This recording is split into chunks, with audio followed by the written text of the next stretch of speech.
If you've listened to Brewlosophy at all, you know how much we love Imperial Yeast. The company was founded on the ideal that if you're going to do something, do it right. From their Imperial Pitch-Right pouches, packing a whopping 200 billion cells of healthy and viable yeast in each pouch, to their commitment to commercial customers, guaranteeing 10 of their most popular strains are in stock for orders up to 20 liters, or the shipping is free, Imperial Yeast does it right. No more worrying about whether you need to make a starter or propagate your yeast prior to pitching. Imperial Yeast makes it easy for the home brewer and commercial brewer to obtain direct pitches at proper rates when you need it. To place a commercial order or to get more information about everything that Imperial Yeast has to offer, head on over to imperialyeast.com.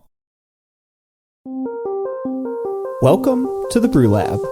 Who, what, when, where, and why are a series of questions learned in grade school that's great for tackling a difficult research question. Answering the 5 W's can help you learn something about whatever it is that you're investigating. And they're often mentioned as building blocks for journalistic news stories.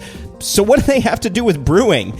I'm your host, Cade Job, and today in the lab I'm speaking with Dr. Matthew McSweeney, who's an assistant professor and director of the Center for Sensory Research of Food at Acadia University in Nova Scotia, Canada. So those questions, who, what, when, where, and why, are questions that Matt asked Nova Scotian beer and non-alcoholic beer drinkers about situations where non-alcoholic beer is consumed and the reasons behind it. His goal was to try to understand consumer behavior with respect to non-alcoholic beer, who drinks it, people who can't drink alcohol, dry January participants, where do they drink non-alcoholic beers, at home, in bars, at parties, and also why. How do consumers feel about non-alcoholic beer and non-alcoholic beer packaging? What emotions do they experience? So this is really cool because instead of profiling the beer by trying to understand what flavors consumers desire and how to make those flavors, which is a study that Scott LaFontaine did in a prior episode of the Brew Lab, episode 52, Matt and his team are profiling the consumer. Who are the consumers of non-alcoholic beer?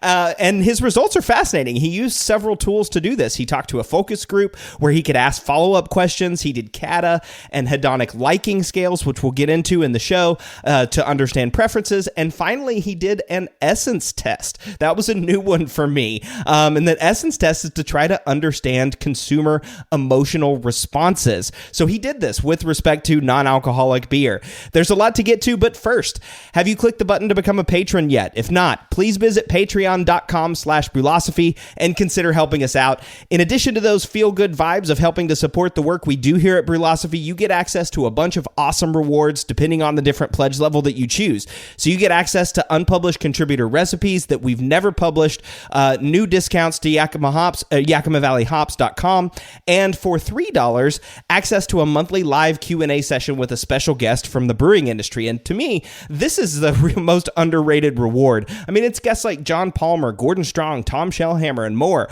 all saved on our private Patreon Facebook page. And there's a brand new guest each month. If you want to up your brewing game, it's really, to me, a no-brainer. Get access to this treasure trove of knowledge by becoming a patron by visiting patreon.com/Brewlosophy. If you're listening to this and you haven't left a rating or review, please do. It's super important for us to make sure we're bringing you the content that you want. Like, for example, more frequent Applying the Science episodes. I know y'all love digging into the science. I do too, and I'm going to keep doing that with episodes like this one. But then Jordan and I will come back and break it down. We'll discuss the concepts, give you our thoughts and comments about how you can apply it to our brewery. And this is all thanks to reviews of the show. So thank you to those of you that have left a review. And if you haven't, please take a second to do so. All right, feedback is brought to you by the team at Haas, who are constantly innovating to provide solutions to your brewing problems. We've all had hazy IPAs, and since you're listening to this show, you know that getting a stable haze can be a challenge. Imagine you've brewed this awesome hazy IPA, you added your whirlpool and dry hops, it's looking great while fermenting, and then drops crystal clear after you crash it. Well, the folks at Haas have you covered. Introducing Hop Haze, their newest brewing product. Hop Haze can be used in post-fermentation to add a stable hazy complexion to beer and other beverages. It's 100% hop-derived, flavorless in beer, and requires no additional mixing before use. And the haze stability is the same as the shelf life of your beer. So if you want to achieve that juicy look in your next hazy IPA, be sure to try Hop Haze. And also check out all of Haas's other innovative products at johnihaas.com. That's John, the letter I, Haas.com. Also, the Hop Flavorist America course offered by Haas is only a week away in Yakima, Washington. It's a 3-day course taught by BrewLab resident sensory scientist Jeff Daly, where you'll learn how to identify and describe the aromas of hops, where those aromas come from, and how to use them effectively. If you want more info, send Jeff an email at jeff.daily, that's Dailey, at johnihaas.com. All right, listener Dylan wrote in about episode 62, Impact of Nitrogen on Yeast Propagation. He says, "Hi, Cade. I just wanted to follow up on the high nitrogen to carbon yeast starter topic. Since last fall, I've been exclusively making starters with the high nitrogen to carbon method. I calculated my amounts, assuming roughly 75% fermentable DME and Fermade O at 43 milligrams yeast assimilable nitrogen per gram, and calculated that a 1 to 100 carbon to nitrogen ratio at 1.008 starting gravity is roughly 25 grams of DME and 4.5 grams of nutrient per liter of starter. I've brewed 5 batches since making the switch, and I can only report anecdotal evidence, but it's been great. I don't have yeast counts, but after cold crashing my starters, I get very visually similar yeast cakes to my old standard starters. I've brewed multiple generations of lagers, an IPA, and a Belgian dark strong. All of them have been among the best beers I've ever brewed, never any off flavors, and have fermented quickly and completely. I'm a total convert. As a cell biologist, I'm happy if my yeast is happy." Dude, Dylan, that's so awesome to hear. I'm glad to hear that it's working for you, and thanks for the calculations. That's actually one of the most common requests I get regarding that episode. So for Dylan, 25 grams of DME and 4.5 grams of Fermade O per liter of starter. That's awesome. And think about that, 25 grams. That's almost 10 times less than what you would normally use when using like a yeast starter calculator. It'd be at least in the 180s or sometimes up close to 200, depending on how much yeast you're trying to grow up. But that's pretty cool to see, or at least for me, right? I usually do 2-liter starters, so that's usually why it's in the 180s or 200, because it's all about volume. But that's pretty cool to see this working out for you. So thanks for sending in your results, and keep this coming. I'd love to hear from listeners that they're applying the science in their own brewery and to get their results. All right, I'll be back in a few minutes with Dr. Matt McSweeney talking about consumer behavior with respect to non-alcoholic beer.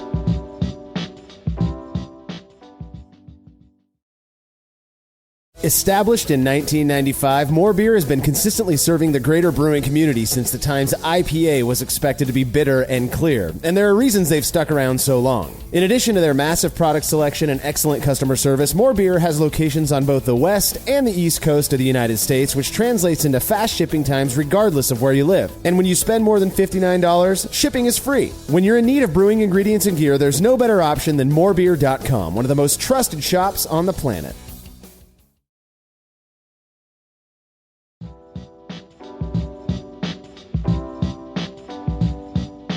Non-alcoholic beers are seeing an increase in consumer demand as beer drinkers look for, podcast quotes, healthier alternatives to beer. Setting aside the question of whether and to what extent non-alcoholic beers are healthier, my guest today, Dr. Matt McSweeney of Acadia University in Nova Scotia, Canada, wanted to look at consumers of non-alcoholic beers and figure out who they are, what they like, and where they like to drink. So Matt, welcome to the Brew Lab. Oh, yeah. Thank you so much for having me. Hopefully I can shed some light on the study, and hopefully we can have some fun as well. Yeah, I think we will. I mentioned to you before the show, and I love doing episodes about consumer perception. Sensory analysis is one of those things that I just love to talk about because it's like, to me, it's kind of like, yeah, we can look and we can measure all the chemical analytes and study all of this stuff. But at the end of the day, humans are the ones drinking the beer. So what matters to the people that are drinking it? And that just sort of gets to the heart of what we perceive as humans. That's why I love these kind of studies. This one was really interesting because there's a couple of studies out there looking at consumer preferences with respect to non-alcoholic beers, but this is the first one that seemingly, I don't know, like profiles the consumers themselves. Is that fair to say? Yeah, hopefully we tried our best with that. But yeah, it was, like I said, it's a lot of fun. I love running sensory trials, so I guess I'm in the right line of work and stuff like that. So. Yeah, exactly. Well, and to introduce you, you are assistant professor and director of the Center for Sensory Research of Food at Acadia University there in Nova Scotia, Canada. And you have a PhD in food science from the University of Guelph. So what sort of things do you get to study at the Center for Sensory Research of Food? Sorry, yeah, it's a mouthful. I didn't name it. It existed before me. But yeah, so I'm actually in a nutrition department, but I'm trained as a food scientist. So the majority of our students become dietitians. So I see my job as trying to get students excited about food science and sensory science. And, I'm kind of here that if they get halfway through the degree and they decide they're not really interested in dietetics, they can hopefully become interested in food science. I like to bring them over to the dark side of like macaroni and cheese and beer and stuff like that. Yeah. But yeah, at this center right now, we're actually studying a lot of blueberries and blueberry juice, but we do a wide variety of different products from, wine. We're in the wine area of Nova Scotia to plant-based alternatives. We've done some experimentation with 3D printed foods. And of course, we've done beer. And really, I just try and work on products that, the students get excited about and want to work on and help me with, and also try to help out the local, farmers and commodities and companies that exist in Atlantic Canada. Wow. Oh my gosh. It sounds like you get to do a ton of stuff, right? Like from blueberries to plant-based alternatives to 3D printed food. That's actually the first time I've ever had a guest on the show that said that they've done research on 3D printed food. So that's pretty cool. And yeah, really cool that you get to do beer as well. I mean, so are these like brought to you by, students, or are these brought to you by like, industry partners, or are you using grants, or how are you doing that? Basically all three. Actually, this project was brought to me by a student, and we wrote a grant together, which we didn't get funded. And then I had some research money a couple years later, so we worked on the study later. Actually, that student left, and she told me she was too busy with, we'll just say real life stuff to come back and help me. Right. But yeah, my work is, some of it's implied working with companies to help them develop new food products. And a lot of it's, discovery-based grants and stuff like that. And like I said, I just really want to get the students excited. That's the number one goal for me. So yeah. Yeah. Getting the students excited. Well, you got me excited about this research project whenever I read through it. Again, I mentioned how much I love studying consumer perception and sensory. And this one was cool, right? I mean, the goal of this study was to learn about consumer behaviors with respect to non-alcoholic beers. And I love that, right? It's a little bit different than like episode 52 with Dr. Scott LaFontaine. I looked at, I think you actually referenced that paper in your article, but he looked at sort of like, okay, doing CATA analysis, which you also did, we'll talk about in a little bit, but he looked at that as sort of like a different, perspective, like which compounds and what ways and what brewing methods can we do to get beers that taste this way. And you looked at it sort of from the consumer perspective, right? Yeah, that's correct. And his paper was awesome. We used it. I think we cited it quite heavily in our paper to try and explain our results. Right. It was really great. And yeah, we just wanted to go maybe a little different way and just look at like, what are consumers thinking about non-alcoholic beers? Where do they want to drink them? Why do they want to drink them and stuff like that? So that's the angle we took with this research. Yeah. Yeah. And you divided it into three aspects. And so that's kind of the way that we'll run the show today, is like looking at those three aspects of the study. One, so this is kind of the way that I think about it, but it sort of makes sense in the way that you presented it. The first question was like, who and where, who drinks non-alcoholic beers and where do they drink them? And then what do they taste? What do they like? And then why? So why do they like them? What are the emotional responses that are associated with them? And I always like to tease a little bit at the beginning of the show. Do you have a big takeaway or two that you can share? Yeah. So my big takeaway was kind of the participants did not seem to really have a positive image of non-alcoholic beers. Now, this was done a couple of years ago, but I was really hoping for them to be excited about all the new options, like there's stouts and hazy IPAs and non-alcoholic beers, and they just kind of were disappointed and really wanted to focus on, it seemed to me, the stereotypical like mainstream, we'll just say watery in quotations, non-alcoholic beers that to me seem like really old school options. But that was my big takeaway. I was hoping for them to be excited, and they didn't seem to be. So. Didn't seem to be too much. Yeah, it's interesting too, because I think Scott said that same thing, that a lot of the consumers just preferred the beer-flavored beer, non-alcoholic beverages, right? And that's just what they wanted. They didn't want, a stout or an IPA, but there was a whole different segment that loved those fruity aromas. And so that's pretty interesting.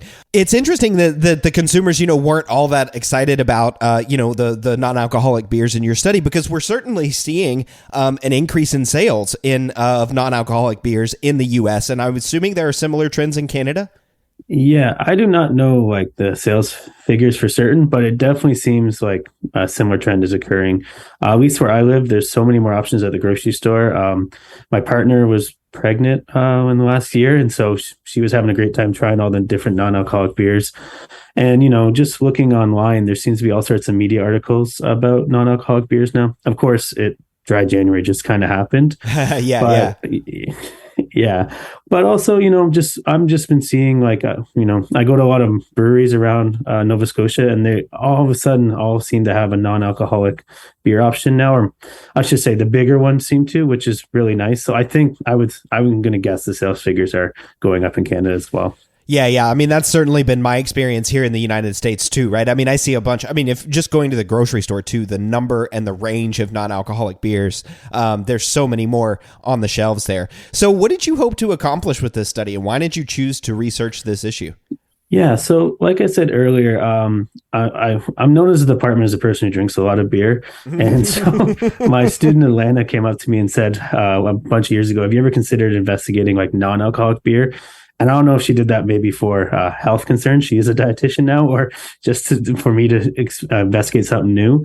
But that idea stuck with me. And as I said, the grant didn't work out the first time, but I had a little bit of research money, and I thought, let's just give it a go. And so I talked to my two research assistants, Rachel and Sophie, and they're excited. And our original idea was just like, what is up with non-alcoholic beer? And what do Nova Scotians think about it? And that was really how we started. We started reading all, literature and looking into stuff after that. But we really just wanted to know, what are people thinking about it? Because it seemed like it was growing to us, but we wanted to see what, consumers actually thought about it. Exactly. What are people thinking about this? Again, that's so cool. And I'm probably going to mention it a couple of times because I find it fascinating. It's just a different way of looking at it, right? Than the way that Scott looked at it. He's looking at it from the chemist perspective, and you're looking at it from like the sensory scientist perspective and the consumer perspective, which I think is awesome. And your study actually is going to build, it uses some of the similar methods to Scott's study, right? But it builds on and expands in this consumer perception direction.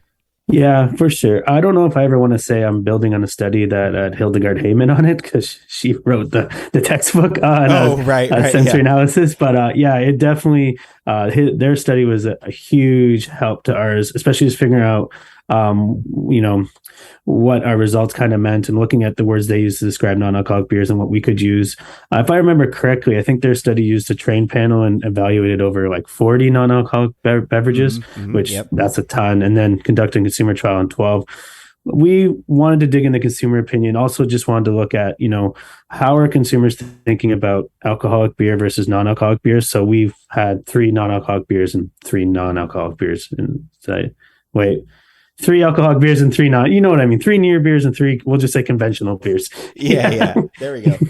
We got it. Yeah, exactly. So but you are building on it. I don't mean building on it as in like their research was limited or wasn't, good enough. Their research is fantastic, but it's growing our body of knowledge about non-alcoholic beers. There was this theme throughout your paper called conceptualism. What is it, and why is it important? So conceptualism usually refers to the meaning or feeling attributing to sensory and packaging experience with products. If your listeners want to dive into it more, there's a great paper in Food Research International by Sarah Spinelli and other colleagues. It really breaks it down really nice. I think they do tomato products, but anyway, it really breaks it down. But if I just try to briefly summarize, conceptualism looks to link the emotional responses to liking and the sensory characterization of products and situation appropriateness. So really, to me, it's just like when you see a product at the grocery store, or I guess in Nova Scotia we have government liquor stores, so at the liquor stores, right. What pops in your head? How do you feel about it right away? And then that's what I really wanted to look at. So how do you feel when you first see it? How do you feel about when you're drinking it? And then, answer the questions of where you think you should be drinking it and why you should be drinking it. Yeah. Conceptualizing, right? It's like putting non-alcoholic beer consumption in the context in which it's actually consumed and trying to understand what is that context. We can, like you said, we can do a survey of 40 beers that Scott did, and get information about what consumers like in that way. But then we also need information about where are consumers drinking it and what's the context of their consumption.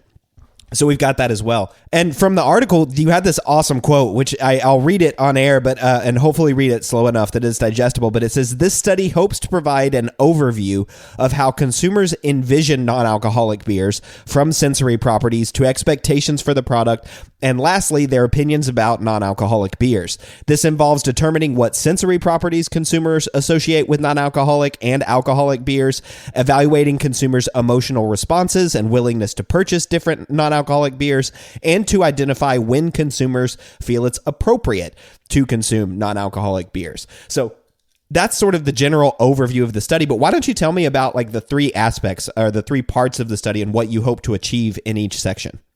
Sounds great. Yeah. So we started off with our focus groups, and the focus group was really to set the stage for the other parts of the study. So the consumer acceptability and the emotional response.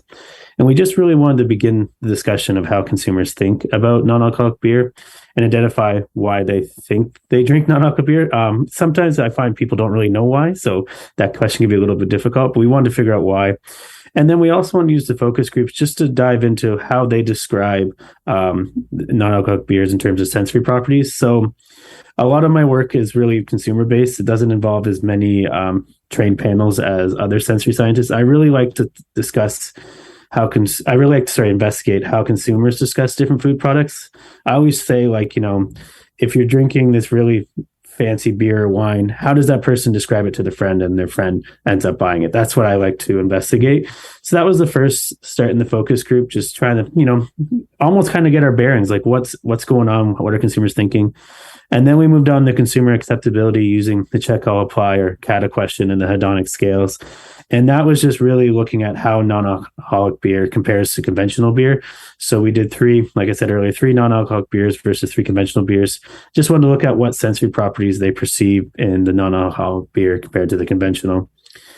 And lastly, building on that conceptual piece, we wanted to look at the emotional response. So we showed them a bunch of packaging. We picked the 10 most common non-alcoholic beers we could find at the grocery store. So for 2 months, I went to the grocery store and I just basically took a picture on my cell phone and recorded what was being sold at the grocery store. And the 10 that were there consistently were the 10 we included in this. And we just wanted to see, what people think about the packaging of the beer, what's their emotional response right away. And we did take it a step further, and we included a picture of the beer actually poured out in the glass next to it, because we wanted to see first impression of the packaging, first impression of what the appearance of the beer as well. Yeah. Trying to get, and again, looking at this whole conceptualization thing, trying to figure out the emotional response to packaging and to the beers themselves. That's pretty cool. So part one is focus group based, understanding, getting into the weeds a bit about what people want with respect to non-alcoholic beers, then the consumer acceptability and CATA, which we'll get to, and then finally the emotional response. So why don't we start out then with the focus groups training? So again, you wanted to collect consumer opinions about non-alcoholic beers. And focus groups aren't something that most brewers typically do whenever we're talking about sensory analysis, because it's kind of hard to get a panel of consumers in a room and be able to talk about it. Beer. That's pretty easy to do, but to pay them or to fund the study, just go to a bar and people will talk to you about beer. But how did you do, the focus group work? So I know there's a bunch of different methods for focus groups, so maybe I'll just talk about the one I found that works best for me. Yeah. So we usually try and get people in a room together, and we begin with an icebreaker just to get, participants introducing themselves, and, everyone's kind of comfortable. It helps if there's beer available, that makes for an easy focus group. Yeah. And then in this case, we asked some easy questions, just like, about beer consumption, how often you drink it, stuff, just get people talking. Then I'm a real big believer in presenting samples to the participants. And even if like you're not going to record the sensory properties or stuff like that, I just like it as a priming step. In this case, get them thinking about beer. We had them drink 3 non-alcoholic beers and 3 alcoholic beers and just start thinking about beer. And then we started asking our probing questions and just trying to get the conversation going. For me, I'm trying my best right now too. I go on tangents when I talk. So I always have 2 research assistants in the room taking notes, but they're also one of their jobs is like, Matt, settle back in, stay on task. So I appreciate them being there too. Yeah. Yeah, that makes a lot of sense. So as the probing questions then, right? What are you trying to find there? So in this case, I don't have the specific questions, but we generally are just like, throwing it out there. Like, who do you think buys non-alcoholic beers? Who usually consumes them? Where do they consume them? Why do they consume them? And really, I just throw them out there, and usually the conversation starts to naturally start going. And I really try my best not to stop it. So unless it goes in some really weird territory that we can't really use, it's kind of just rolls and stuff like that. So I keep it going. But yeah, the questions there were basically who, what, where, why. And so that worked really well too. It kind of makes logical sense to their participants. Yeah. It's something that the participants are familiar with. So that's interesting, right? So you're just essentially getting them to talk about non-alcoholic beers, and you have 2 assistants there that are taking notes on everything that they said. And you actually did 2 focus groups in this study, right? One of 10 and one of 12 people. Yes, that's correct. Yeah. And served them beer, which is awesome. I want to be a part of your focus group. It is one thing that we do too here at Oregon State. It's nice because we can, recruiting for beer panels. It's pretty easy to find participants for us because they generally like it. But yeah, it's great. It being a nutrition department, I can tell you though, kale chips are easier to recruit for than beer and wine for some reason. So maybe I shouldn't say that. Maybe it's stereotypical. Yeah. That's funny. I mean, yeah, I guess that makes sense though, right? Like the health foods are sometimes a little bit easier than like beer and wine in the nutrition department. But certainly for food scientists, yeah, wine and beer and all that sort of stuff is fun to do. All right. So you've talked to some focus groups. You've got them primed to think about non-alcoholic beer and alcoholic beer. And you're kind of asking them again, who drinks non-alcoholic beer, where and when do they drink it, and why? So what did you find from the focus groups? Yeah, so we found a lot of consistency between the 2 focus groups. I'll be honest with you, I would have liked to have a third focus group just to, iron out any issues, but life got in the way with money, and I'm pretty sure this happened right before COVID. So yeah. But both groups listed the common consumers of non-alcoholic beer as pregnant women, older adults, and dieters. They also stated alcohol avoiders. The big thing, one group was very specific that alcohol avoiders are different than people who are avoiding alcohol due to medicine, while the others said they're avoiding alcohol due to their religious beliefs. So that was interesting, but we were pretty happy with the consistency. Hold on just a second there. Yeah, I got some questions about like who. So that's interesting. Pregnant women, older adults, and dieters were the top 3 for both focus groups. Not necessarily in that order, right? I think one of them had older adults above pregnant women. But that's kind of interesting. And then alcohol avoiders being different than people who are avoiding it due to medicine or to religious beliefs. That's kind of your dry January group then, I guess, or something similar. I think so. Yeah, I tried to dig into what they meant by alcohol avoiders, and they just kind of meant people that don't like alcohol. So yeah, I don't know, maybe it was a taste thing. It could have been for health benefits and stuff like that.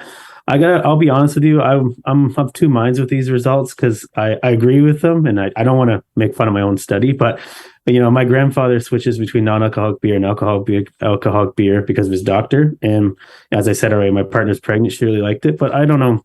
I feel like this is an older way at looking at non-alcoholic beer consumers. I think, I drink alcoholic beer on weekdays and stuff, so I don't feel the effects the next day at work. And but I could be completely wrong because, my friends drink it too, but maybe we're just like the super focused on beer and food people. And maybe that's not the people of the 19 to 65-year-olds that, make up the people in my study and stuff like that. So it was, it was upsetting, but cool, I guess.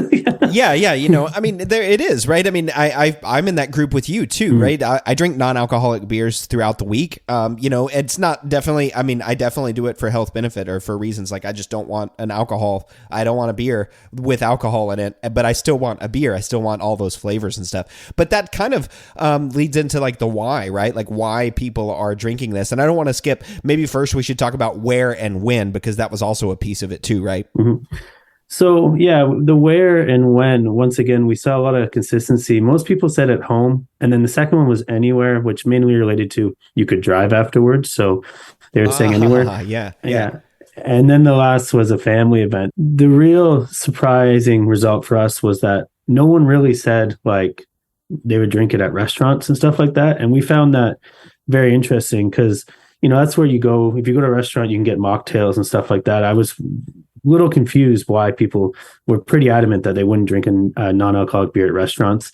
But other than that, they were happy to drink it almost anywhere. So yeah. Yeah, that's interesting, right? That's one of those things I'd love to dig into further. You know, it's like, why not at restaurants? I think about, again, my own consumption and habits, and I'm sort of the same way, right? Like I would drink at home. That's the main place I drink a non-alcoholic beer. And yeah, it's nice that I can drive afterwards, but again, you know, I'm just drinking it at home. If I'm going out to a restaurant or a brewery or someplace that has, you know, non-alcoholic beverages on tap, I'm probably just going to drink something else like tea or water or something, rather than the non-alcoholic beer, which is really interesting. So why then do people drink non-alcoholic beers? Most people said alcohol avoidance and health were the first. Those were the two adamant right away. The other one, which was nice to see from a sensory point of view, was flavor, but they didn't want the effects. So I think, you know, going back to they wanted the beer flavor, they just didn't want to deal with the effect of alcohol. And then we had the be social. So, you know, people want to have a beer in their hand, but once again, maybe don't want to deal with effects. Really, I think if you break this all down, after alcohol avoidance and health, it's really people not wanting to have to drive after, right? Or not wanting to get in trouble when they drive after. Yeah. Yeah, that makes sense. Or like you said, like I kind of want flavor, you know, but not the effects. Like that's kind of me for those weeknights, right? I want beer flavor, but I don't really want the effects. But yeah, that driving piece of it is important, right? That's interesting because it's not something that I think about as a brewer. It's like, oh yeah, you know, because people are often driving after they come to a brewery and they drink beer. You know, you're kind of always watching to make sure nobody's intoxicated or anything like that, so that they're not a danger to themselves.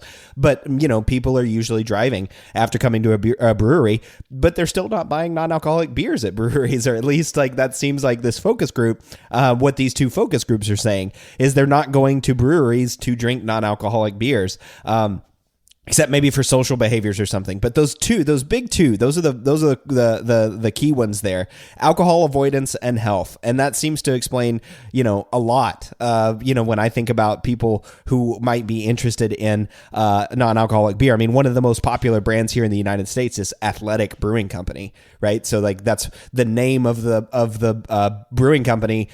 Is selling exclusively non-alcoholic beers, it implies that, hey, drink our beers, you know, for health, like athletes drink our beers or, you know, something like that, so that they don't have the effects of alcohol. It's really interesting. And then before we head to the break, you mentioned that you showed pictures of 10 non-alcoholic beers to the focus group and asked them to interact with those pictures. Can you tell us what you asked them to do and then what those results were?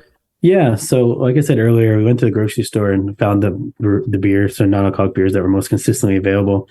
And we just wanted to ask the participants to sort them based on producer, because, you know, we could have looked at the back of the can and sorted them ourselves, but we wanted to see how they thought about the different producers of non-alcoholic beer. And they sorted them into 3 categories that kind of fit well with the actual producers. So they sorted them into what they called large breweries, which would fit more with, I guess, macro breweries based on definitions in literature. They also said craft breweries or microbreweries. And then they also did an imported category. And they made sure to tell us that they know the imported beers are made by macro breweries.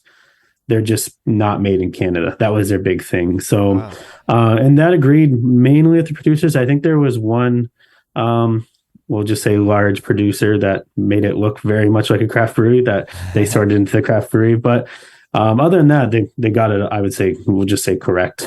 Interesting. So just like looking at the pictures of the of the package, and then the glass, they're kind of able to put these into like these three buckets: macrobreweries, craft producers, and imports.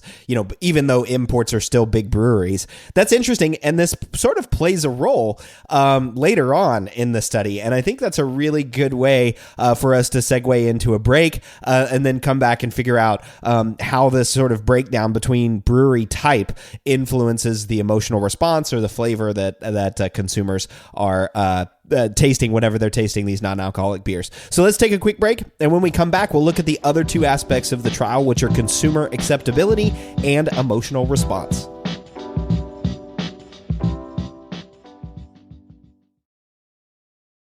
One of the biggest improvements to my brewing practices was the upgrade to stainless steel, and Delta Brewing Systems offers some of the lowest prices on high-quality stainless gear, like the Firm Tank, which holds 8 gallons or 30 liters of wort, comes with a domed lid to reduce the chances of a messy blow-off, and it can hold up to 4 psi of pressure. Delta Brewing Systems also has their own line of brew kettles, as well as one of the lowest-priced all-in-one electric brew systems out there, and their prices are remarkably affordable. If you're in the market for legit stainless gear that won't break the bank, you've got to check out deltabrewingsystems.com.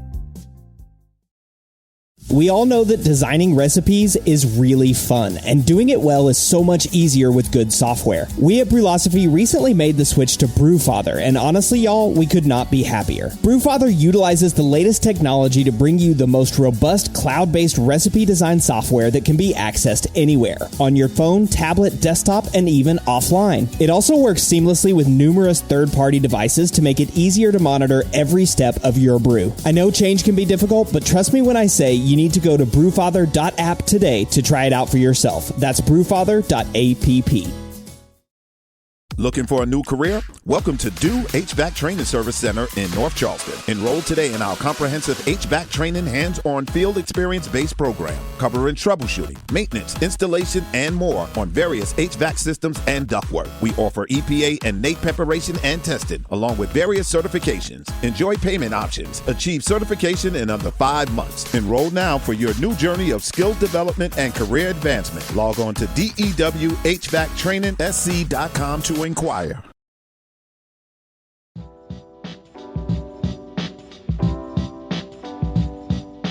We're just outside of dry January, but there's no question that non-alcoholic beers are seeing an increased market share here in the United States and throughout the world.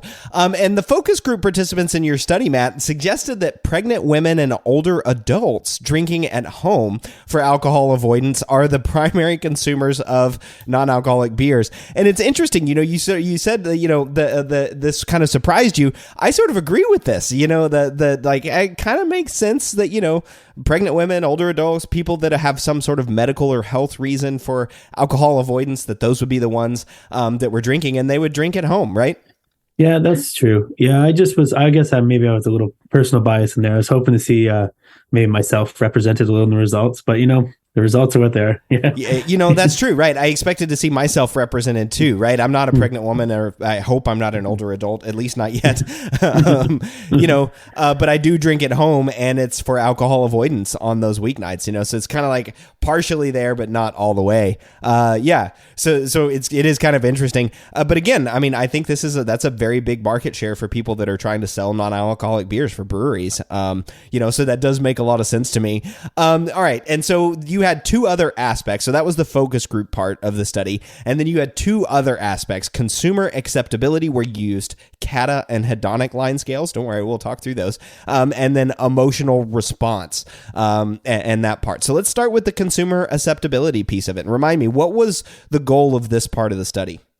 Yeah, so we just wanted to investigate how much consumers like non-alcoholic beer compared to conventional beer, as well as investigate what sensory properties they perceive in the non-alcoholic beer. So we were just looking to do a little comparison between 3 different styles of beer. A stout, a lager, and a pale ale, looking at what's in the alcoholic version and what's in the non-alcoholic version. Yeah. I see. So 6 beers total, 3 styles. So stout, lager, pale ale, and then one of each, right? The stout, one of each non-alcohol or conventional alcoholic beer in each category, stout, lager, and pale ale. And were you able to get those from like the same producers, or how'd you work out that aspect? The lager and pale ales were from the exact same producers. Unfortunately, we couldn't find a non-alcoholic and alcoholic stout producer. And my students got really excited about this because we basically went to the liquor store and bought all the stouts on the shelf and then asked them, the research assistants who worked in the sensory lab. They're what I call experienced panelists. So they've been on trained panels before and they know how the sensory methodology works. So they just tried a bunch of different stouts and they identified which stout had a general flavor profile that was similar to the non-alcoholic beer stout. So that was great. It is a limitation of the study, of course, but I can tell you, I went to the grocery store / liquor store this week. I'll say to do research for this podcast, but it was good beer. Me too. and there's still no non-alcoholic beer and alcoholic stout produced by the same producer. So I still feel really good about our decision to do that. Yeah. Yeah. It makes a lot of sense, right? That's got to be a lot of fun for your students too. Here, taste all of these stouts and see these alcoholic stouts and see if any of them taste like the non-alcoholic one. That's fun. And you mentioned that they're pretty familiar with the sensory methodology. So why don't you talk to us a little bit about the methodology that you used in this part? So we did the 9-point hedonic scale, the hedonic liking. So most people are probably familiar with this if they're not familiar with any other part of sensory. It just goes from 1 equals dislike extremely to 9 equals like extremely. And we just ask people to look at the beer and rate the appearance, their liking of the appearance on the scale, and then taste the beer, their flavor, their liking of the flavor, the liking of the mouthfeel, and the overall liking. And then to continue on, we did a check all that apply or a CADA question. And so that listed a bunch of different attributes that the participants may or may not perceive in the beer. So after they drank the beer, they just, on their computer screens clicked what they perceived in as they drank it. Yeah. Yeah. Where did you come up with the terms for the non-alcoholic beers? So we took a lot of the terms from the focus group. So that was great. So during the focus group, we had them drink the same 6 beers and list all the terms that they could think of to describe the beer. So we went through and found the terms that were used the most often in the focus groups. We also then did a literature review just to make sure, the terms weren't completely off and make sure we weren't missing anything important. And so that's how we found our terms to include. Like I said earlier, I really like to use consumer words. So some of the words, may not be, brewers' favorite words. I'm thinking of maybe the word thin. I don't think anyone likes to hear that word, but consumers say it a lot when they're talking about alcoholic beverages. So, or bland. I think that was a fun one too. Yeah, brewers wouldn't like their beer described as bland, I don't think, but but that's a good one. And it's funny. I have had beers that I've submitted to competition. Like one of the first beers I ever submitted to a competition, that was the only thing that they wrote back was bland, and I was like, great, thanks guys, thanks for that feedback. But in any event, but okay, cool. So you asked the focus group to sort of generate these, and then you're also doing a literature review to look and see what terms, are available. So I guess I should ask first, like, what were the terms ultimately that you guys came up with? Yeah. So the list of terms, I'll list them now. Sorry, but they're just sweet, bitter, yeasty, bland, as you referred to, nutty, grainy, malty, watery, clear, aromatic, citrus, sour aftertaste. Sour, aftertaste, thick, hoppy, dark, thin, low carbonation, high carbonation, fruity, and no aftertaste. So interesting. Yeah. So some of these are sort of interesting, like that one, that aftertaste one, and like thick and thin, and also surprisingly the carbonation level. That one also kind of surprises me as well, like why that one was included. We were really surprised why the carbonation level was included. That was from the focus group. And we poured all our samples like 1 minute before people were testing them. So we worked really hard to keep the carbonation consistent. So I don't think it was an issue of like the beer being poured too early. I think it might have been, there was one beer I think that had a very low carbonation. It made all the other beers kind of have that, refreshing feeling, that high carbonation, that bubbliness that, you usually want in a beer. So I think that's what happened. But people were really concerned with the carbonation, which I guess is good because in a lot of my other work, they really only care about flavor. So I was happy to see them care about more of the mouthfeel attributes of the beer and stuff like that. Yeah, and I mean, especially with non-alcoholic beers, right? That's really fun to think about, like thick and thin and aftertaste and carbonation level, because these things are all impacted by the amount of alcohol that's in the beer. I mean, from a chemical perspective, from the chemist side of things, those are things that I would look at and that I would want to know if I'm serving these to consumers. What's the aftertaste like? What's the carbonation? Is it too thick or too thin?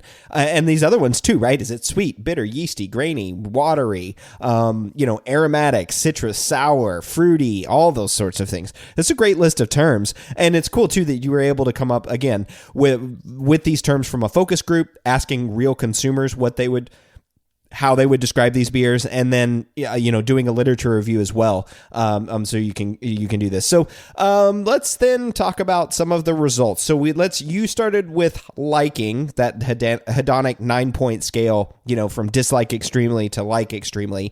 So why don't we start with those results?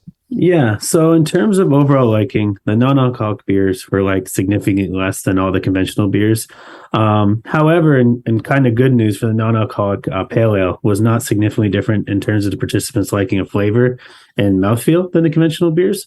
But I really think, as you alluded to, that lack of alcohol when you compare them side by side really shines through and leads to this, disliking of the non-alcoholic beers compared to the conventional beers. Oh man, this is such a big takeaway, right? Like I just think about like, oh man, you've got consumers here, and I forgot to write down how many consumers, but it was over like 70 or something like that. I don't remember exactly, but do you remember off the top of your head?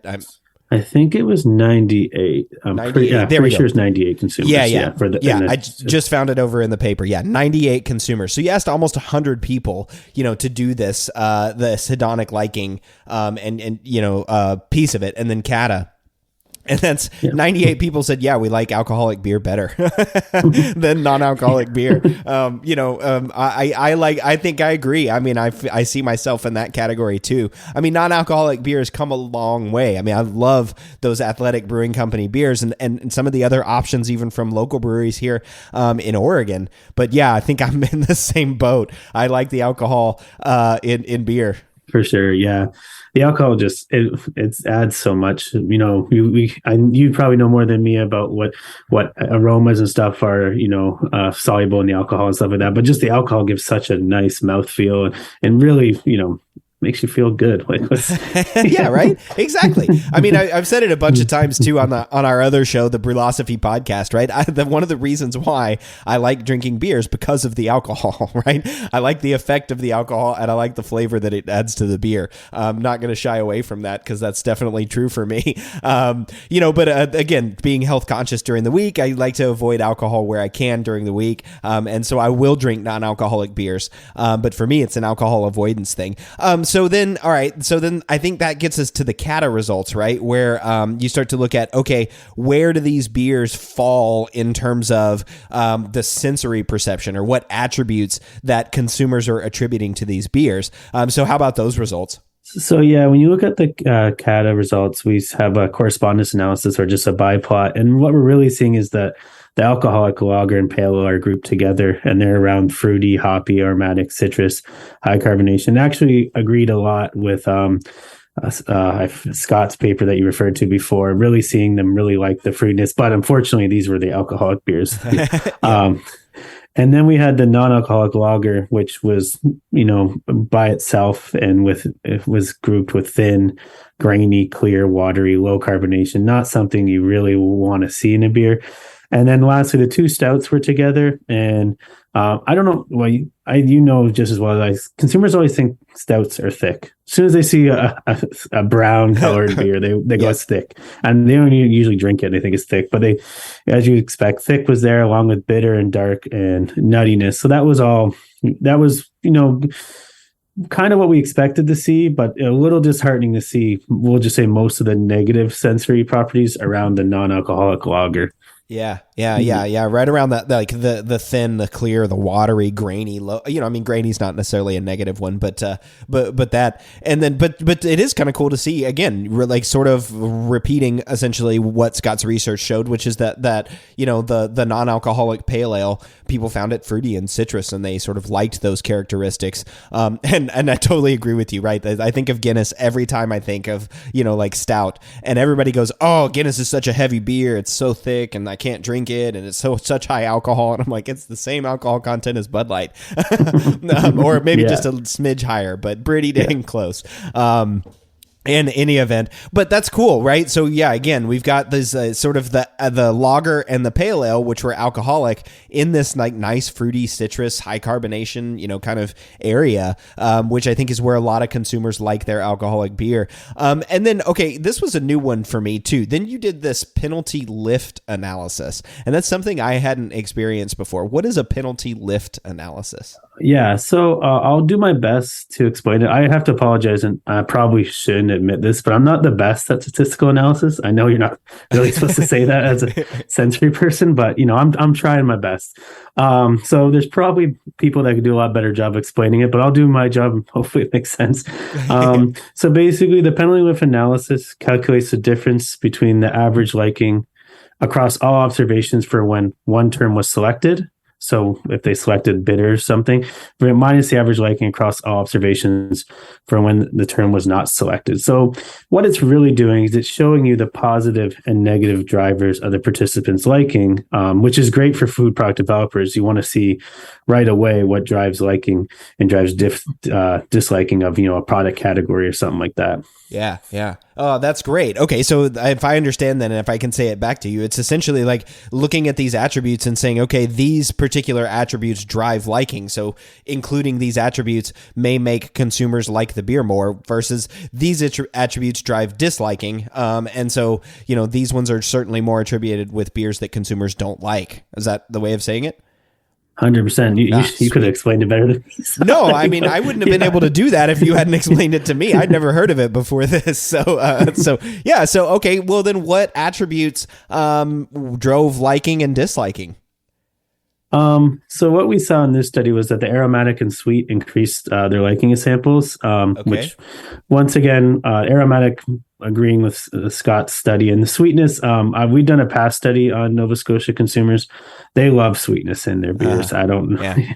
Yeah, they just do. And then when water, that's an interesting comment too about like Scott's study, right? Because Scott's study was the panelist in California, and so fruity and IPAs were like one that drove consumer liking in there. And yeah, that makes a lot of sense, right? Like California IPAs and fruity beers over there too. So, but in any event, yeah, cool. Okay, so sweet and aromatic driving liking, and then what about disliking?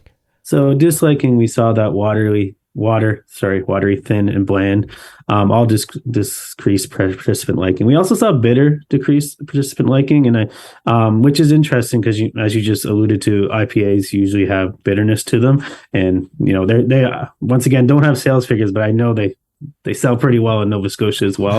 But I think what we're seeing there is that if we would have had a larger group of participants, we probably could have clustered or segmented the consumers and found there's some that just really like bitterness in this beer, and there's other that maybe like the bland tasting beer. I don't know. But I just think, if we look at this as an overall population, we're going to get that aromatic and sweetness coming through because they're things people usually enjoy. Yeah. Those are definitely things that people enjoy. And that bitter one is interesting. I don't remember if this was from Scott's study or not, or if I just read this somewhere else, but it was like light lagers that are overly bitter are big turnoffs for people. And so a lot of the ways that, people would differentiate between like, or a big turnoff for American consumers, at least, probably not German consumers, right? German consumers are going to like a lot of bitterness in those pills that they drink, which is also a light lager. But anyway, that bitterness was also driving a lot of dislike. And I don't remember the study on this. I don't remember if it was Scott's study or if it was something else, but bitterness, especially in light lager, was associated with dislike, is something that I remember from that study. And that seems to be, maybe something that's also you found in your results as well. Yeah. So yeah, I should have said this at the beginning. So our population is Nova Scotia consumers, and I'm at a university, and I'm at a university that's we'll just say more rural. So that could have been driving the effects too. The rural Nova Scotia consumer may not like bitterness in their beer. Once again, I don't want a personal bias. I do. So, yeah. But it's just interesting to see the different, the different cultural effects and what people are familiar with really can affect their liking of beer. And if you didn't have that bitterness in beer when you're drinking it at home or growing up, you might not enjoy it. But yeah. That might be a way bigger topic for another day. So. Yeah, or a way bigger study too, right? I'm sure somebody out there's done some sensory analysis in that way of like, where is bitterness and sweetness in like terms of consumer perception or something along those lines. Would be interesting to talk about. But I do find that interesting, right? Sweet and aromatic were the key drivers of liking of non-alcoholic beers. So then the last part of your study was this emotional response piece. So again, tell me what was this emotional response piece getting at? So this is going back to the conceptualization of it. And really I was reading a lot of studies looking at how emotional measurement has been found to better discriminate beer beyond hedonic measurements, so better than the hedonic scale. And I wanted to look at, what's people's first emotional response to the beer when they see it at the grocery store, or I guess at the liquor store too. So we used what's called the essence profile. And so the essence profile it was originally made with 39 emotional words, and then it was eventually presented as a kata question and shortened to 25. So that's the version we used, the 25, essence 25. And so we just really wanted to have people's, first emotional response to the beer. So we recruited 127 people, and we just showed them a picture of the 10 beers, the same 10 beers we used in the focus group. And we asked them, what do you expect to feel after drinking this product? And check or click all the emotions you feel. And then we also paired it with a purchase intent scale from 1 equals definitely will not purchase, to 5 will definitely purchase. Just once again, looking at, how does this make you feel? How's the packaging make you feel? How does the color appearance of the beer make you feel? And stuff like that. Yeah. Interesting. So that's the essence profile then. You're just asking the consumers, how would you expect to feel after drinking this product? Click or check. So it's kind of like kata, but it's emotional words, I guess, which are added in there. That's cool. And then you paired that with a purchase intents one, which I think is interesting. And then if I remember correctly, there was a third questionnaire that you asked them, which is this food-related lifestyle questionnaire. Yeah, so the food-related lifestyle questionnaire is an instrument that usually measures food involvement, food innovativeness, and food responsibility. So I used the one Brunso and others in food quality and preference, I think 2021, maybe 2020, sorry. But just basically, I wanted to see if participants' food involvement changed how they felt about, non-alcoholic beer and stuff like that. Because usually people that have a high food involvement would be considered very adventurous, and then have a low food involvement or a low food-related lifestyle are just like kind of uninvolved. And so I was thinking about, if you think about craft beer, usually people that have like craft beer, they read about craft beer, they want to know about like the local brewery, what new releases they have and stuff like that. And so we were really looking at, okay, how do we quantify that? Let's use this questionnaire to look at if they're just, kind of a foodie, for lack of a better term. Yeah. And does this mean they're going to care a little bit more about their non-alcoholic beer, or maybe know a little bit more about it and stuff like that? Yeah. And how does that impact it, right? How does that impact their experience? If there are people that love and appreciate food, or food culture, I guess, food lifestyle, are they going to be more interested in different kinds of beer, right? Or different kinds of non-alcoholic beer? I mean, that's a pretty cool one to look at in this way. And I certainly see that too, right? I mean, I think about there's a lot of people out there that aren't, necessarily as adventurous, and they drink the beer that they've been drinking for, forever. And that's the only beer that they're going to drink. And they're just, not really interested in exploring other things. And so that's certainly a huge segment of consumers, not just the craft beer drinkers, right? Especially worldwide. So cool. So then let's talk then about some of the results. So the essence profile, those emotional terms, were there, terms that were associated with, the beers or their purchase intent or any of that? Yeah. So what we found is when consumers selected pleasant and interested, their purchase intent increased, which is great. Makes sense. If you're interested and you're probably going to buy it. We did find that board decreased it, which, if I remember correctly, there's been past studies showing that, maybe conventional lagers are kind of boring to some consumers. So that's expected. We also found that the stout once again was separated from the beer. So this time there's 10 beers. One was a stout and the other 9 were kind of lagers, pale ales. I think there was a wheat beer in there and stuff like that. So the stout was associated with negative emotions. I think that's once again just going based on the appearance. Not everyone likes the look of a dark beer. I think if we segmented again, we would have found some people that just love stouts. Yeah. But really what the biggest thing to us was that the beers that the focus group identified as microbrewed beers or craft brewed beers were separated from the macros, very strongly separated. And so what we saw is these consumers were very keen on showing they're interested in the craft brewed beers and not the macro brewed beers. And we also found that the microbrewed beers were grouped with the wheat imported beer. So, and many positive emotions with that. Which is great. We did find that the food related lifestyle questionnaire did segment people. You can segment into 6 different clusters, but we only did 2 just based on the number of participants we had.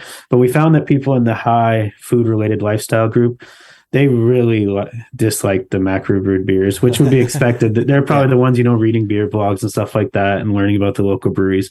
Overall, we were pretty excited that this kind of agreed so well with the focus group and our consumer acceptability. It was a good story all the way through that you can see. Yeah, right. I mean, like we mentioned in the top of the show, right, that there was this split of microbrewed beers versus macrobrewed beers and imports, and yeah, so there was a perception from consumers, or the emotional response, I guess I should say, from consumers towards micro beers was way more positive and separate from the macros and the imports, which I think is I think that's interesting, right? I mean, that's so it certainly describes a segment of the population. And like you said, yeah, if you had done some segmenting, maybe there would have been some different terms that would have happened with the stout, because like you said, I think a lot of people see stout or dark beer and they go, oh, it's too thick, I'm not drinking it, and that's just it, right? They're not ever going to taste it. But again, another cool piece of this was that food-related lifestyle. It sort of confirms what we would guess, right? That people who are more interested in having a food-related lifestyle, or like more interested in food, are also more interested in craft beer. They're more adventurous and exploring, and that's kind of fitting that foodie profile. Yeah, for sure. Like I said, we were really excited about these results just because, sometimes you run the study and it's just like gets really muddy, and these were very clear. People felt very positively about certain beers and certain terms, and that was great. We're hoping it could help some of the local non-alcoholic beer producers, but Yeah, and there was also one other thing I just remembered. I don't want to forget it. It wasn't buried in your study. You guys mentioned it, but it's one of those things that I feel like was also important. It's that even though the non-alcoholic beers varied in their alcohol content, like between 0.0 or to 0.5, that alcohol content, whether it was 0.0 or 0.5, didn't affect the emotional response, which I think is interesting, right? Is this like, I would think like, especially like pregnant women and people who are avoiding alcohol for health reasons, aren't even going to want 0.5% of alcohol in their beer. So you would think they would have sort of a negative emotional response. I mean, I don't know how many pregnant women were in your study, but Yeah, that's true. Even like from a personal point of view, my partner definitely would prefer, I think, the 0.0, but I didn't see that in these results, which was interesting. Yeah, it's to be honest with you, I don't know how many people realize that there can be 0.5% of non-alcoholic beer until they actually look at it. But that was interesting. We also, and just briefly bring it up, I thought there'd be effect on which beers came in bottle and cans, and because the picture showed, and we didn't see any of that effect on the emotional response either. I really thought, bottle usually, from studies I've read, bottled beer usually means more to older adults, and the cans are usually, younger people are usually bigger fans of cans of beer. And then we didn't see it come through at all. So I was wrong, but it was just an interesting finding. Yeah, that is interesting. People didn't seem to have a preference between bottle or can, at least in this study. That's interesting. There's all these just little nuggets in this whole thing, right? I mean, there's so many big takeaways, but there's also all these little nuggets and nuances that I think are really interesting in the research. Cans and bottles is a great one, or like the 0.0 to 0.5 consumers really just not seeming to care about, but then having like emotional responses to like craft beer, which I just think is so much fun. And I would normally at this point go through, several of the key takeaways from your research, but there's just way too many. You've got so much, like every sentence in the conclusion of the article is a key takeaway. And I'll try to read it through right here, and hopefully it makes sense. So the focus groups identified that those who are alcohol avoiders, or those who want the flavor of beer without intoxicating effects, are most likely to consume non-alcoholic beers. They also identified that non-alcoholic beer consumers are interested in a healthy lifestyle, and that non-alcoholic beers are usually consumed in a social setting, like at home, but not in restaurants. The non-alcoholic beers were liked less than their conventional counterparts and were associated with wateriness and a bland flavor. The participants were willing to pay more for non-alcoholic beers. Oh, we forgot to talk about that one, that the participants were willing to pay more for non-alcoholic beers that were produced by microbreweries. And they also associated positive emotions with microbrewed and imported non-alcoholic beers. The purchase intent scores increased when pleasant and interested emotions were selected by the participants, and the disgust emotion detracted from participants' purchase intent, which I guess makes sense. Participants were segmented based on their response to the food-related lifestyle questionnaire.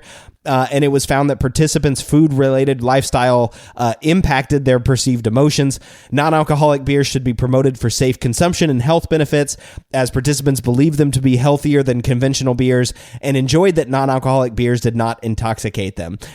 Future research should investigate how familiarity with different beer styles affect participants' sensory perception and emotional response, and more research should be completed to investigate how food-related lifestyle impacts purchase intent and emotional response. Like, holy moly, so much there that was really interesting takeaways. I wish we had time to like break it all down in this show. Again, wow. I mean, that's awesome that you were able to do all of this. I was just saying, sorry, I should have edited that conclusion a little better. When you hear someone read it to you. No, it's all good. It's all good. It's all good. I mean, it's fantastic. It's a great, dense conclusion, right? If people are looking for the study and want to know like what you found, that's a great way to look at it and break it down. All right. So what's next for you? Do you have other beer related studies ongoing? I don't have any right now, but funny enough, I did get an email on Monday asking me to do some more sensory work on non-alcoholic beer from a colleague. So that's probably going to happen. Like I said, I just try and run studies that the students get excited about. So if they're excited about beer, I'm happy to run more beer work in the future. And to be honest with you, I'd really like to run this study again in the future, just because I feel the non-alcoholic beer market has changed significantly in Nova Scotia. Maybe I'll just say maybe North America since I last ran this study. It'd be really cool to see if their opinions have changed. There's just so many new options out there. I'd love to see if their emotions or their liking has changed a little bit and stuff like that. Yeah, that would be a fun one, right? Like updating it, 3 or 4 years in the future when we've had like a big non-alcoholic beer boom, or what feels like a non-alcoholic beer boom. All right, I always ask this toward the end of the show. If you want brewers to take away just one thing from today's episode, what would it be? So I think consumers in general just need more education and experience with non-alcoholic beers, so they can learn that they don't have to be bland and watery. Like they can have amazing flavors, and I think they just need that one, non-alcoholic beer that opens the door for them. Also, I think they need to learn they can drink non-alcoholic beers at restaurants. I don't know if there's like a stigma about that or something, or breweries or, bars and pubs. I don't know where that came from. Maybe it's a Nova Scotia thing. I don't know, but that needs to be, changed. They need to be educated about that. I think if I remember correctly, I read Jeff Allworth. Oh, he's from Oregon, isn't he? Yeah. His blog, he was talking about he had a pairing of a non-alcoholic beer stout with dessert, and he thought it was really good and interesting. And I like stuff like that. I think needs to get in, more than just, I guess, beer writers' hands. To just educate them that there might be a time and a place for non-alcoholic beer. It doesn't just have to be when you're sad that you can't drink 5 beers because you have to drive. Right. That'd be my biggest thing. Just, more education, more experience, and I guess keep trying to make them better. Yeah, keep trying to make them better. And yeah, that's really interesting, right? The restaurant thing, the piece of me, because I'm in that boat, right? I don't think I've ever ordered a non-alcoholic beer at a restaurant, except maybe during dry January. But again, not really outside that window. But really interesting. Well, cool, Matt. Is there anything else that you wanted to talk about that we didn't get to today? No, thank you so much for having me. I would like to thank my students who worked on this. Just briefly, Acadia University, I don't have a grad program, so all my research is with undergraduates. So I'm incredibly proud of them for doing this while still taking 5 courses. Other than that, thanks for having me. It was a ton of fun. Hopefully I didn't butcher this. No, I think you did a great job. I really enjoyed it. And Matt, thank you so much for joining me in the Brew Lab. All right, well, listeners, in the show notes, you'll find a link to Matt's paper titled An Analysis of the Sensory Properties, Emotional Responses, and Social Settings Associated with Non-Alcoholic Beer, published in Food Quality and Preference in 2021. And look forward to the episode 2 weeks from now, where Jordan and I break down the science and discuss how you can apply this research to your brewing. The Brew Lab is a production of Brewlosophy, where they who drink beer think beer. Don't forget to visit brewlosophy.com to read about our weekly experiments and other brewing adventures, and listen to us talk about it on our other show, the Brewlosophy Podcast. Thanks to all of our sponsors and patrons that help make this show possible. If you'd like to receive a reward for helping us do what we do, visit patreon.com/brewlosophy to see how you can do just that. Thanks so much for listening. We'll be back in the Brew Lab with another guest next week. Until then, think beer.